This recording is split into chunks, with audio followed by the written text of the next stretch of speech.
नमस्कार दोस्तों, यह है इंडिया में आपका एक बार फिर स्वागत है। आप सभी का हार्दिक अभिनंदन करते हैं। आज फिर एक महान योगी की श्रृंखला में अवधूत माधव पागला जी की कहानी लेके आज हम उपलब्ध हुए हैं। लेकिन सबसे पहले हम सभी लोगों से ये आग्रह करेंगे कि आपका ये अपना चैनल है, इसे ग्रो कराना हमारी आपकी सबकी जिम्मेदारी है, जिससे कि हम अपने पूर्वजों के बारे में, संतों के बारे में, सिद्धों के बारे में अत्यधिक जानकारी प्राप्त कर सकें। अतः हम सभी इसे लाइक, शेयर और सब्सक्राइब जरूर करें। यही बात रखते हुए अब माधव पागला की कहानी स्टार्ट करते हैं। शंकर की नगरी काशी में आज भी एक परंपरा का पालन होता है। आषाढ़ मास में जब पानी नहीं बरसता और गर्मी से लोग व्याकुल हो उठते हैं, तब भक्त लोग, खासकर अहिर जाति के लोग, गंगा जल कलश में भरकर हर हर महादेव शंभो काशी विश्वनाथ गंगे का नारा लगाते हुए क्रमबद्ध रूप में अधिकांश मंदिरों में पानी चढ़ाते हैं। ऐसी मान्यता है, इससे प्रसन्न होकर देवादिदेव शंकर पानी बरसाते हैं। काशी के सकरकंद गली मोहल्ले में श्री गोविंद का मंदिर है, जहाँ माधव नामक पुजारी कार्य करते थे। कुछ झक्की स्वभाव के थे, इसलिए लोग इन्हें माधव पागला कहते थे। उस वर्ष आषाढ़ मास लगने पर जब पानी नहीं बरसा, तब माधव ने निश्चय किया कि वे अपने इष्ट देवता श्री गोविंद को 108 कलश जल से स्नान कराएंगे। इस समाचार को सुनते ही मंदिर के भक्तों में उत्सुकता हुई। एक एक कर नर नारी आने लगे। देखते ही देखते काफ़ी भीड़ एकत्रित हो गई। माधव विग्रह पर पानी उड़ेलने लगे। आगत लोगों में से किसी ने कहा, माधव भाई, आज आप 108 कलश जल से गोविंद जी को स्नान करा रहे हैं, इसलिए आज पानी जरूर बरसना चाहिए। अगर ऐसा नहीं हुआ तो हम समझेंगे कि आपके मंत्र का कोई प्रभाव नहीं है। इस जिगुफा को सुनते ही वहाँ उपस्थित जनसमूह ने भी कहा, आपका कहना ठीक है, देखना है कि आज माधव भाई अपने मंत्र शक्ति से पानी बरसवा पाते हैं या नहीं। भक्तों का मंतव्य सुनते ही माधव का मुंह सूख गया। मन ही मन घबराने लगे। यह कैसे संभव है कि श्री गोविंद से प्रार्थना करने पर पानी बरसेगा, और अगर न बरसा तो लोग समझेंगे कि मेरे मंत्र में, पूजा में, भक्ति में कोई दम नहीं है, मैं पुजारी के योग्य ही नहीं हूँ। इस प्रकार के चिंतन भाव में माधव विग्रह को स्नान कराने के बाद उसे कमरे में ले आए और उनका श्रृंगार करने लगे। बाद में हाथ जोड़ते हुए विग्रह से निवेदन किया कि माधव, आज जरूर पानी बरसाना। माधव पागला अपने गोविंद को भी अपने ही नाम से संबोधित करते थे। विग्रह को सजाने में वे इतने दत्तचित्त रहे कि बाहर क्या हो रहा है इसका उन्हें कोई आभास नहीं था। 1 घंटा बाद बाहर निकलते हैं तो मंदिर के स्वामिनी साधु माँ ने कहा, माधव, देखी तुमने हमारे गोविंद की लीला। माधव का ध्यान आंगन की ओर न जाकर साधु माँ की ओर केंद्रित था। उसने चकित भाव से प्रश्न किया, क्या हुआ? साधु माँ ने कहा, देख नहीं रहे हो, चारों ओर पानी ही पानी है। अब माधव ने गौर किया तो देखा चारों ओर वर्षा का जल वेग से बाहर निकल रहा है। यह दृश्य देखते ही वे समझ गए कि गोविंद ने कृपा करके आज उनकी लाज रख ली थी। मन ही मन माधव अपने गोविंद के प्रति कृतज्ञता प्रकट करने लगे। इस वर्षा के कारण उपस्थित सभी भक्त साधु माँ से कहने लगे, निसंदेह आपका यह पुजारी असाधारण है, इसके मंत्र में शक्ति है। गोविंद जी ने इसका मान रख लिया। माधव अपने गोविंद जी के एक निष्ठ भक्त थे। जिस प्रकार कदम कदम पर माधव अपने गोविंद जी से प्रार्थना करते, ठीक उसी प्रकार गोविंद जी भी उसे सावधान करते रहते। दोनों आपस में भी बातें करते थे। अगर निष्ठा के साथ सर्वस्व इष्ट को समर्पित किया जाए तो प्रभु अपने भक्त पर अवश्य कृपा करते हैं। लेकिन आज भी इस बात को कुछ लोग समझ नहीं पाते। आमतौर पर लोग बाजार से पूजन सामग्री खरीदते समय दुकानदार से कहेंगे कि पूजा के लिए लेना है, अर्थात रद्दी या सस्ती सामग्री दो। पूजा के बाद सारी सामग्री फेंक दी जाएगी या पुजारी उसका उपयोग करेगा। अगर यही सामग्री श्रद्धापूर्वक समर्पित की जाए तो देवता उसे ग्रहण करते हैं, अश्रद्धा करने वाले को उसका फल मिल जाता है। दीपावली का अवसर था। इस वर्ष भी प्रतिवर्ष की तरह मनाया जा रहा था। अन्नकूट महोत्सव राधा गोविंद मंदिर में धूमधाम से मनाया जाता है। इस उत्सव पर भाग लेने के लिए देश के विभिन्न स्थानों से भक्तों का आगमन होता है। दिन भर उपवास रहने के पश्चात लोग सायंकाल भोग ग्रहण करते हैं। प्रातःकालीन पूजा समाप्त करने के बाद माधव एक बार पुनः स्नान करने के लिए स्नान घर में आए। तभी उसे लगा जैसे गोविंद जी के मंदिर के भीतर से कह रहे हैं कि आज तुम यहाँ भोजन मत करना। इस दैववाणी को सुनकर माधव विस्मित रह गए। नाराज होकर बोल उठे, इस घर में नहीं खाऊंगा तो क्या भूखा मरूंगा। स्नान करने के पश्चात अपने कमरे में आकर सोचने लगे, मैं यहाँ का पुजारी हूँ, भोग न चढ़ाऊँ, न जाने कितने तरह के पकवान बने हैं, सभी लोग खाएंगे और एक मैं वंचित रह जाऊँगा। मैंने यहाँ का प्रसाद ग्रहण नहीं किया है। अगर इस बात का पता साधु माँ को लग गया तो वे क्या सोचेंगी। आखिर मैं खाऊंगा क्या। आज तो मुझे यहाँ से बाहर कहीं भी जाने नहीं दिया जाएगा। अगर बाजार से कुछ मांगा अगर खाऊं तो साधु माँ बेहद नाराज होंगी। अजीब तमाशा है। इसी प्रकार के उहापोह में माधव खिजला उठे। एकाएक बगल के मकान से लड़की आई और बोली, बाबा उमा मौसी तुम्हें बुला रही हैं। माधव ने कहा, चल आता हूँ। कपड़े बदलकर माधव पड़ोस के मकान में आए तो देखा उमा शशि देवी ने उनके लिए फलाहार का प्रबंध किया है।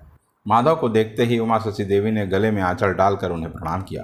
फिर बोली, दादा आज आपको मेरे यहाँ अन्नकूट का प्रसाद ग्रहण करना होगा, घर में पूजा हुई है। भोजन करते समय माधव की आंखें अपने आप भर आई। अभी कुछ देर पहले ही वो अपने इष्ट गोविंद पर नाराज होकर न जाने कितनी बातें कह रहे थे। इधर उन्होंने उसके भोजन के लिए पहले ही प्रबंध कर रखा था। प्रभु आपकी माया अपरंपार है। मंदिर में आकर माधव ने अपने कमरे का दरवाज़ा बंद कर लिया। इसके बाद ग्लानि के कारण जमीन में लौटते हुए कहने लगे, माधव मुझे क्षमा कर दो, मैं आपकी कृपा को समझ नहीं सका, मुझसे बड़ा अपराध हो गया दीनबंधु। इधर कुछ देर बाद साधु माँ को जब यह बात मालूम हुई कि पुजारी जी ने पड़ोस के घर में जलपान किया है तो वह बिगड़ उठी। उन्हें अपने आत्मसम्मान में आघात लगा। उन्होंने माधव को बुलाकर डांटना प्रारंभ कर दिया। माधव सिर झुकाकर समस्त तिरस्कार चुपचाप सुनते रहे। अगर सही बात कहते तो कोई विश्वास न करता। अपने गोविंद का आदेश उन्हें मानना ही था। आखिर गोविंद ने ऐसा आदेश उन्हें दिया क्यों था, वे समझ नहीं पा रहे थे। भोग निवेदन करते समय एक अनहोनी घटना घट गई। आचमन करते वक्त मंत्र भूल गए। भोग निवेदन का मंत्र जबान पर नहीं आ रहा था। मस्तिष्क पर काफ़ी जोर डालने पर भी वो कुछ स्मरण नहीं कर सके। आखिर ऐसा क्यों हो रहा है। अपनी कमजोरी पर वे रोने लगे। तभी दैववाणी सुनाई दी, मैं जूठा भोग खाऊंगा, जूठा खाऊंगा। सब सुनकर माधव चौंक उठे। आखिर भोग जूठा कैसे हो सकता है। यह किसने अपराध किया। जूठा भोग तो गोविंद को नहीं दिया जा सकता। शायद इसीलिए गोविंद ने मुझे इस घर में भोजन करने के लिए मना किया, मेरे लिए दूसरे घर का प्रबंध कर दिया ताकि भूखा रहूं। माधव यह सब क्या हो रहा है। इतने सारे भक्त तुम्हारा प्रसाद न खाकर किसी पातिकी का जूठा खाएंगे। अत्यंत खिन्न होकर माधव मंदिर से बाहर आ गए। आगे बढ़ते ही दीनबंधु नामक पाचक ने कहा, पुजारी जी आप मालपुआ और पायस डट कर खाना, बहुत बढ़िया बना है। यह बात सुनते ही माधव जी चौंक उठे। अब उन्हें समझते देर नहीं लगी कि भोग को जूठा किसने किया है। भोजन बनाते समय इसने रसोई घर में चखा होगा। देवता को चढ़ाने से पहले चखने के कारण सारा भोग जूठा हो गया। इधर बाहर भक्तों को भोग वितरण किया जा रहा था, पर माधव ने उसे ग्रहण नहीं किया। यह बात सुनकर साधु माँ ने पूछा, तुमने आज भोग क्यों नहीं ग्रहण किया। माधव ने उत्तर दिया, अपने गोविंद से पूछ लेना।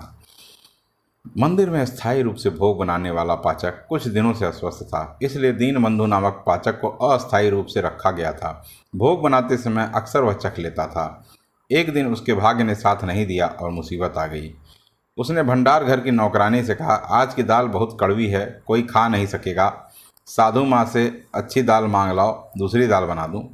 दाल कड़वी है, अब अच्छी दाल चाहिए। यह बात सुनकर साधु माँ का माथा ठनका। उसने पाचक को बुलाकर कहा, दाल कड़वी है यह बात तुम्हें कैसे मालूम हुई। अभी तो भोग भी नहीं चढ़ाया गया है। क्या भोग चढ़ाने से पहले सारी सामग्री चख लेते हो। रंगे हाथ पकड़े जाने के कारण दीनबंधु सिर झुकाए खड़ा रहा। इससे अपराध स्पष्ट हो गया। साधु माँ ने कहा, माधव को आने दो, आज तुम्हारा हिसाब करके विदा कर दूंगी। माधव के आते ही साधु माँ ने कहा, भोग की दाल दीनबंधु ने जूठा कर दिया, अब क्या होगा। इस शिकायत को सुनकर माधव ने कहा, अगर मैं उसकी यही शिकायत उस दिन करता तो आप तथा अन्य लोग मुझ पर विश्वास न करते। उल्टे दो चार बातें सभी लोग मुझे सुनाते। झूठे अपवाद के कारण मैं दोषी बन जाता। आज आपको प्रत्यक्ष प्रमाण मिल गया। अन्नकूट वाले दिन माधव ने मेरे भोग को खाने से मना कर दिया था। मैं अपने माधव से बराबर कहता आ रहा हूँ कि एक बार इसे पकड़वा दो। आज वह पकड़ा गया और सही जानकारी आप लोगों को मिल गई। इतना कहते कहते माधव रो पड़ा। साधु माँ भी पश्चाताप के आंसू बहाने लगी। श्री माधव पागला की जन्म तिथि के बारे में मतभेद है। महामहोपाध्याय गोपीनाथ कविराज जी ने उन्होंने बताया था कि उनका जन्म ढाका जिले के विक्रमपुर परगने के अंतर्गत काची आइल गांव में माघ 1307 बंगाब यानी 1900 ईस्वी के में एक कुलीन ब्राह्मण के घर में हुआ था। नाम रखा गया था गोपाल चंद्र मुखोपाध्याय। 4 वर्ष की आयु में आप पितृहीन हो गए। दादी ने स्कूल में पढ़ने के लिए आपको भेजा। वहां पर आपका नाम शैलजाकांत मुखोपाध्याय लिखाया गया। प्रारंभिक शिक्षा समाप्त करके तेलारबाग स्थित KSDM स्कूल में प्रविष्ट हुए। यहाँ प्रथम श्रेणी में पास होने के बाद आप कलकत्ता चले आए। यहाँ देश बंधु चित्तरंजन दास ने उनका नाम साउथ सनबर्न कॉलेज में लिखा दिया और प्रति माह 40 रुपये सहायता देते रहे। यहाँ से BA पास करके आपने कानून की शिक्षा ली। बाद में रेलवे में ठेकेदारी करने लगे। सन 1931 में एक जमींदार के यहाँ प्राइवेट ट्यूटर हुए। इसके बाद 1934 ईस्वी में काशी चले आए। काशी में आपके मामा पंडित आनंद चंद्र विद्यालंकार काशीराज के सभा पंडित तथा बंगाल सारस्वत समाज के अध्यक्ष थे। यहाँ के पंडित समाज में उनकी बड़ी प्रतिष्ठा थी। इनके कारण माधव बराबर काशी आते थे। यहाँ सन 1934 में जब माधव यहाँ आए तब संयोगवश श्री राम ठाकुर यहीं निवास कर रहे थे। माधव जी ने उनका दर्शन करने गए। बातचीत के सिलसिले में श्रद्धापूर्वक दीक्षा देने की प्रार्थना की। ठाकुर वहाँ से तैयार हो गए। इसके पूर्व जब आपकी उम्र 12 वर्ष थी तब आप दीक्षा लेने के उद्देश्य से महात्मा भोलानंद गिरी के पास आए। उन दिनों वो हरिद्वार में थे। उन्होंने कहा, मैं तुम्हें दीक्षा नहीं दे सकता, आगे कोई महापुरुष देगा। 22 वर्ष के बाद इन्हें उपयुक्त गुरु से दीक्षा प्राप्त हुई। बाद में महात्मा भोलानंद गिरी के प्रधान शिष्य महामंडलेश्वर महादेवानंद गिरी जब काशी पधारे तब आपने उनसे इस घटना का जिक्र किया। महामंडलेश्वर ने कहा, तुम गुरु कीना होता है, तुम्हारा जो गुरु होगा वही दीक्षा होगा। इस घटना के बाद आप कुछ दिनों के लिए कलकत्ता चले गए। वहाँ 1 साल रहने के बाद 1936 में काशी आकर यहीं हम हमेशा के लिए रह गए। आपके साथ आपकी माता जी रहती थी। उनका देहांत 1945 ईस्वी में हुआ था। पहले बंगाली टोला में रहते थे, बाद में पातालेश्वर स्थित एक किराए के मकान में रहने लगे। सन 1951 में आप एक मस्जिद के बाहरी कमरे में रहने लगे। आपके शिष्यों में हिंदू मुसलमान दोनों ही थे। आपके बारे में एक राय यह है कि आपका जन्म 19 अगहन शुक्ल त्रयोदशी मंगलवार को ढाका जिले में विक्रमपुर परगना के अंतर्गत विद गांव में हुआ था। आपके पिता का नाम चंद्रकांत मुखर्जी था। नामकरण के दिन आपका नाम गोपाल चंद्र रखा था। आपकी माता श्रीमती मनोरमा देवी स्वयं श्री राम ठाकुर की शिष्या थीं। आपके गुरुओं की लंबी कहानी है। कई जन्मों के गुरुओं का उल्लेख किया गया है। आपके आदि गुरु श्री माधवेंद्र पुरी थे। इष्ट गुरु रामचंद्र देव दयानिधि थे। महाप्रभु चैतन्य देव के आविर्भाव काल से अब तक आपने 10 बार जन्म लिया है। इस जन्म के बाद आपका पुनर्जन्म नहीं होगा। इस बार आपका जन्म ननिहाल में हुआ था। सन 1934 ईस्वी में आपने श्री राम ठाकुर से काशी में दीक्षा ली। आपके शिक्षा गुरु श्री नरेंद्रनाथ बंदोपाध्याय थे।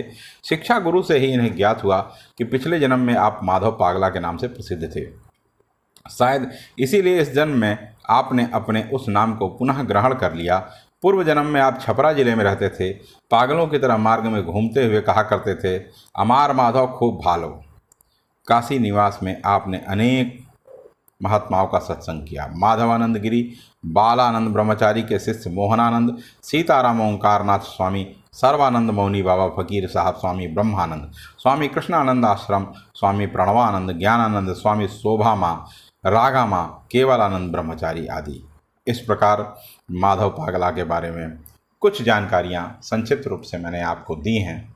अच्छी लगी हों तो इसे लाइक, शेयर और सब्सक्राइब जरूर करें। आगे फिर हम किसी महान योगी की अन्य कथा लेकर जरूर आपके सामने शीघ्र ही उपस्थित होंगे। तब तक के लिए आज्ञा दें। धन्यवाद।